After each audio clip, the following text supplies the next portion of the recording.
Dans cet article, nous allons voir 7 idées reçues que l'on peut voir souvent sur la semence masculine et auxquelles tu n'as pas toujours réussi à avoir une réponse.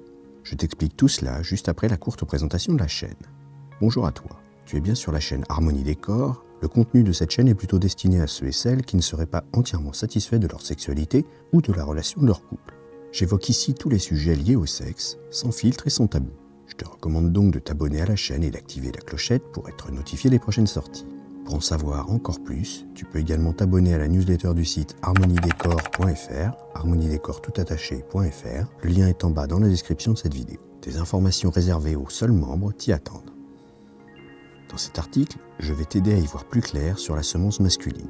Il existe beaucoup d'idées reçues et beaucoup de rumeurs qui circulent à ce sujet. Je vais donc éclairer tout cela pour toi. Je te propose d'entrer tout de suite dans le sujet. La quantité de production est phénoménale. Pour commencer, contrairement à ce que l'on pense, la quantité moyenne éjectée lors d'une éjaculation est comprise entre 1,5 et 6 ml. Pour référence, une cuillère à café contient environ 5 ml. La quantité évacuée est directement proportionnelle au temps passé entre deux éjaculations. Il faut environ 3 jours pour remplir les réservoirs à spermatozoïdes situés dans les bourses. À chaque éjaculation, les réservoirs ne sont donc jamais vidés, ce qui permet de continuer à décharger plusieurs fois dans un temps rapproché. Cependant, à chaque nouvelle éjaculation, le sperme sera de moins en moins abondant. Il est donc très facile de savoir si un homme a eu des rapports sexuels dans les 3 derniers jours. Pour cela, il te suffit d'avoir une bonne connaissance de la quantité moyenne produite par celui-ci après une période d'abstinence d'au moins 3 jours. Attention cependant, il faut aussi prendre en compte la masturbation et ne pas immédiatement accuser son partenaire d'être allé voir ailleurs. Deuxième idée, le sperme est un mets de qualité. En général, chaque millilitre de semence contient entre 20 et 300 millions de spermatozoïdes. Lors de chaque éjaculat, il est donc possible de compter de 125 à 1500 millions de spermatozoïdes, et tout cela pour un seul ovule. Il est facile de comprendre que le chemin pour y arriver doit être fortement semé d'embûches.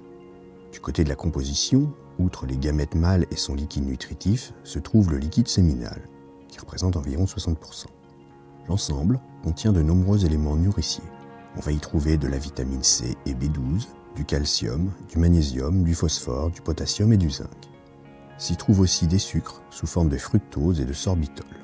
On y décèle aussi quelques traces d'hormones, dont la testostérone, mais aussi, en provenance du liquide séminal, des cytokines.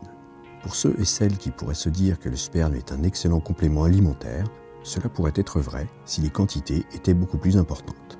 Messieurs, il est inutile d'utiliser cet argument pour faire absorber votre semence à votre partenaire. Je précise tout de même, car je vois encore des personnes qui le pensent, mais on ne peut pas tomber enceinte en avalant de la semence. Par contre, il est possible de se faire féconder même après une éjaculation externe sur la vulve. Si le sperme coule le long de la vulve et qu'il arrive à pénétrer le vagin, soit par une pénétration tactile, soit par un objet ou le pénis, il peut alors y avoir procréation. Les concentrations de ces composés varient fortement avec l'âge. En dessous de 100 millions de spermatozoïdes par éjaculat, les taux de réussite d'une fécondation naturelle baissent drastiquement. Le sperme peut aussi contenir des virus IST. Je mets en haut à droite et dans la description un lien vers une vidéo à ce propos. Il est donc impératif de se protéger tant que des tests ne sont pas réalisés. Le sperme a toujours le même aspect. Lorsqu'il vient d'être émis, le sperme arrive avec une apparence homogène, visqueuse et opaque. La couleur va du gris opalescent au brun très clair. Cette couleur brunâtre survient lorsque la concentration en hématie, c'est-à-dire des molécules présentes dans le sang, est en forte concentration. La viscosité est forte mais permet néanmoins l'écoulement lent de celui-ci. Il est 2,5 fois plus dense que l'eau. Il va donc couler au fond d'un récipient rempli d'eau avant de se disperser. Au bout d'un certain temps, et suivant la température également, le sperme va se déphaser et prendre une couleur transparente et une texture un peu plus liquide. 4. Quelle est la température idéale de production? Si les testicules contenus dans les bourses se trouvent à l'extérieur du corps des hommes, c'est pour une raison précise. La production des spermatozoïdes ne peut avoir lieu qu'en dessous d'une température seuil. Elle doit être inférieure strictement à 35 degrés. Pour avoir une bonne fertilité, il faut donc éviter les vêtements trop serrés qui vont plaquer les testicules et les empêcher de se réguler. En effet, le muscle crémaster va remonter ou redescendre le testicule dans la bourse pour le rapprocher plus ou moins du corps pour adapter la température. A l'inverse, cette caractéristique peut être utilisée comme moyen contraceptif initial. Il existe ainsi des dispositifs masculins qui se présentent sous 2 formes. Tu pourras ainsi trouver des sous-vêtements. Il existe également des bandeaux qui emprisonne les bourses pour maintenir au chaud les bijoux de famille pour stopper la production des spermatozoïdes. L'avantage, c'est que c'est 100% naturel et que cela nuit nullement à la vie sexuelle. Et en plus, c'est très fiable si les consignes sont bien suivies. C'est donc bien moins contraignant que la plupart des contraceptions féminines. Alors messieurs, pensez-y pour libérer vos partenaires de ces emprises chimiques. 5. C'est une excellente crème pour la peau, chic et pas chère. J'entends assez souvent cet argument qui indiquerait que le sperme serait une excellente crème de soin pour la peau, surtout celle du visage. Je ne sais pas si cela vient d'un fantasme masculin d'avilir sa partenaire en lui éjaculant dessus. Mais cela peut aussi venir des productions X qui doivent montrer coûte que coûte l'éjaculation et en font le symbole d'une relation réussie. Mais je vais te décevoir, il n'y a aucune expérience scientifique qui prouve que cela a une incidence sur la peau. Pour résumer, il n'est pas utile d'étaler ta semence sur ton ou ta partenaire pour lui donner un meilleur éclat. 6. Est-il possible d'être allergique au sperme? La réponse est oui, même si c'est plutôt rare. Il existe toutefois chez certaines personnes la possibilité d'avoir une allergie à la semence masculine. La plupart du temps, cela va démanger. La zone touchée risque de rougir un peu. Plus rarement, cela peut provoquer un œdème plus sévère. Mais il arrive que cela puisse aller jusqu'au choc anaphylactique, mais tu peux te rassurer, c'est extrêmement inhabituel. Il existe des traitements de désensibilisation pour les personnes qui subiraient ce type d'allergie qui fonctionnent dans plus de 60% des cas. Pour le reste, il faut se protéger au maximum des contacts par le port d'un préservatif. Il faut aussi noter que lorsqu'un couple se forme, il y a une petite période d'adaptation du corps de la femme pour ne pas réagir à ce corps étranger apporté par l'homme. 7. Le goût est excellent.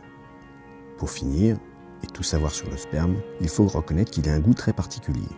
Il diffère également d'un homme à l'autre. Il faut savoir aussi que la nourriture et les boissons ingérées influencent la saveur du sperme. Il est difficile de faire la liste des aliments qui donneraient un bon goût puisque celui-ci dépend vraiment de chaque personne et de ses appréciations personnelles. Je parle de la saveur, mais le sperme a également une odeur très spécifique qui peut également varier d'un individu à l'autre. À toi de réaliser une liste si tu le souhaites d'aliments qui peuvent fortement influencer le goût. Je peux cependant te raconter l'histoire d'un ami homosexuel qui aimait faire manger de l'ananas à son compagnon car cela rendait le goût de son sperme délicieux. Je ne sais pas si c'est toujours ainsi ou si ce n'était vrai que dans son cas. En tout cas, pour le savoir, il faut essayer. Bien sûr, il n'est jamais obligatoire de goûter le sperme. Il est encore moins obligatoire de l'avaler. Il ne faut le faire que si l'on en a vraiment envie. Se forcer n'est jamais satisfaisant pour personne de toute façon. J'espère, par ces 7 points que l'on vient de voir ensemble, t'avoir appris diverses choses sur la semence masculine.